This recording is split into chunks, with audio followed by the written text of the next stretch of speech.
రామాయణంలో యజ్ఞం చెయ్యాలి రాముడు, సీతాదేవి దగ్గర లేదు.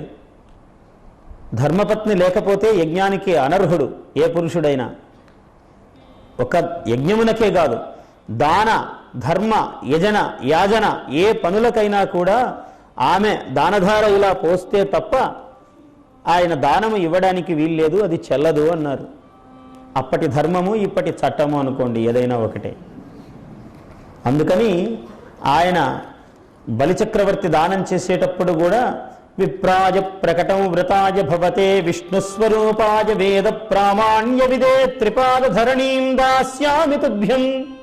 3 అడుగుల నేలను ఇస్తున్నాను అని అంటే వింధ్యావళి చేరవచ్చి ఆయన భార్య వింధ్యావళీదేవి వచ్చి అలా దానధార పోస్తూ ఉన్నది, దానం చెల్లినది.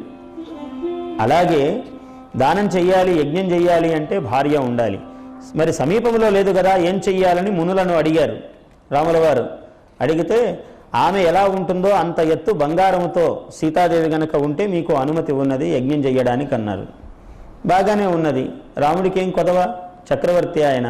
అంతటి సువర్ణమయమైన సీతను పక్కన పెట్టుకుని యజ్ఞం చేశాడు. యజ్ఞం అంతా అయిపోయినది. అవబృధ స్నానము అంటే యజ్ఞాంతంలో చేసే స్నానాన్ని అవబృధము అంటారు. అలాంటి అవబృధ స్నానం అయినది, యజ్ఞము సంపూర్ణముగా సఫలముగా అయినది. అప్పుడు దానం చెయ్యాలి. సరే, అన్ని దానాలు అయిపోయాయి. మరి ఈ స్వర్ణ సీతనేం చెయ్యాలి అంటే బ్రాహ్మణోత్తములకు దానం చేయండి అన్నారు. సరే, బాగానే ఉన్నది. విప్ర హస్త వినిర్ముక్తా, మునులు బ్రాహ్మణోత్తములందరూ దానాన్ని పరిగ్రహించి ఆ దానము తీసుకుంటున్నప్పుడంతా అందరూ మునులు ఏమన్నారంటే దత్తం దశగుణం భవేత్ అని ఆశీర్వదించారు రాముణ్ణి. ఇచ్చినది మీకు 10 అని. ఉట్టి బంగారైతే పర్వాలేదు కానీ ఆమె సీతా మహాతల్లి. అందువల్ల దత్తం దశగుణం భవేత్ అని మునులందరూ ఆశీర్వదించారట రాముణ్ణి. రాముడేం చేస్తాడు పాపం, ఆశీర్వచనాన్ని స్వీకరించాడు. స్వీకరించి మరి దత్తం దశగుణం అంటే ఒక్కొక్కరు తీసుకున్న ప్రతి వాళ్ళు 10 అన్నారు రాముడికి. అందుకని పాపం 1000 సంఖ్య అయిపోయింది. దానికోసం ఒక అవతారమే ఎత్తవలసి వచ్చినది ఆయన. ఆ అవతారానికి బహుపత్నీత్వము అవతార ధర్మ విరుద్ధము కాబట్టి మరో అవతారాన్ని ఆయన ఎత్తవలసి వచ్చింది. అదిగో ఆ మునులందరూ కూడా ఒక ఆశ్లేషాన్ని కోరారట రామచంద్రులను.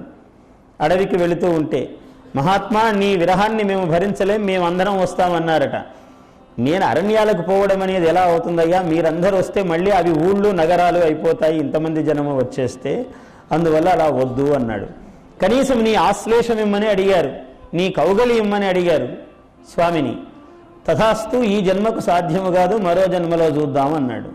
ఇగో ఈ బాకీలన్నీ తీర్చుకోవడానికి మళ్ళీ అవతారం ఎత్తాడు. అవన్నీ జరుగుతూ ఉన్నాయన్నమాట ఇక్కడ.